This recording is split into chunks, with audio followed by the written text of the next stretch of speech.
SIR এ খেলা শেষ মাননীয়ার। নন্দীগ্রাম 2 ভবানীপুর গদি উল্টানোর সময় অপেক্ষা। 2021 সালে নন্দীগ্রামে মমতা বন্দ্যোপাধ্যায় শুভেন্দু অধিকারী নির্বাচনের দৈরথ দেখেছে জনগণ। 2021-এর পর 2026 আরও একটি নির্বাচন। 26-এর নির্বাচনে আবারও মুখোমুখি লড়াই শুভেন্দু অধিকারী বনাম মমতা বন্দ্যোপাধ্যায়ের। তবে এবার আর নন্দীগ্রাম নয়, ভবানীপুর। গোটা রাজ্য তথা দেশের নজর এখন ভবানীপুর আসনের দিকে। ভবানীপুরকে পাখির চোখ তৃণমূল বিজেপি দুদলেরই। মমতা বন্দ্যোপাধ্যায়ের সঙ্গে পূর্ব মেদিনীপুরে অধিকারী পরিবারের সম্পর্কের সমীকরণ সকলেরই জানা, তবে সময়ের নিয়মে সম্পর্ক বদলেছে। ভবানীপুর মমতা বন্দ্যোপাধ্যায় গড়, তাঁর জন্ম, বেড়ে ওঠা, লড়াই সবকিছুর সাক্ষী এই এলাকা। ভোটের দিনক্ষণ ঘোষণা হওয়ার পর থেকেই নেত্রী একেবারে অভিনবভাবে প্রচার করেছেন, মানুষের কাছে পৌঁছে গিয়েছেন, মানুষ তাকে সাদরে গ্রহণ করেছেন। অন্যদিকে শুভেন্দু অধিকারী স্বরাষ্ট্রমন্ত্রী অমিত শাহকে এনে প্রচারের ঝড় তুলেছিলেন। অমিত শাহ বলেছিলেন ভবানীপুরে এবার শুভেন্দু অধিকারী জিতবেন।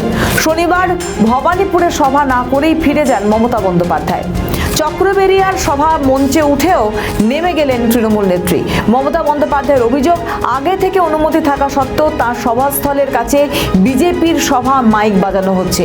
এইভাবে সভার কাজ করা সম্ভব নয় বলেই মঞ্চ থেকে নেমে যান মমতা বন্দ্যোপাধ্যায়। যা নিয়ে শুরু হয়েছে জোর রাজনৈতিক চর্চা। অন্যদিকে এসআইআর প্রক্রিয়ায় প্রায় 50,000-এর কাছাকাছি মানুষের নাম বাদ চলে গেছে। এসআইআর এর নাম বাদ পড়ায় বিজেপি প্রার্থী শুভেন্দু অধিকারী বলেন, মাননীয়া রীতিমতো আতঙ্কিত। হারবেন এবারে তিনি ভবানীপুরে। তৃণমূলের দাবি, টানা চতুর্থবারের মতো সরকার গঠন করবে তারা এবং আগের 213 আসনের চেয়েও বেশি আসন পাবে তৃণমূল। অন্যদিকে বিজেপি বলছে এবার বাংলায় ডাবল ইঞ্জিন সরকার করবে তারা, অর্থাৎ কেন্দ্র ও রাজ্যে একই দলের শাসন। 30 থেকে 34% অবাঙালি ভোট আছে, যার সিংহভাগ বিজেপির দিকে যাওয়ার সম্ভাবনা রয়েছে। ভবানীপুরে মেগা ডুয়েল নিয়ে নানা আলোচনা চলছে। গত কয়েক মাস ধরে শুভেন্দু একাধিকবার বলেছেন ভবানীপুরে তিনি মমতা বন্দ্যোপাধ্যায়কে হারাবেন।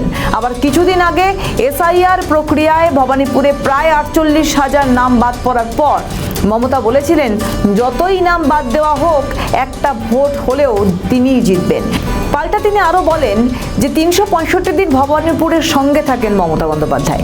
এই আবহে 26-এর নির্বাচনে সবার নজর এখন ভবানীপুরে। আপনাদের কি মনে হয়, শেষ হাসি কে হাসবে?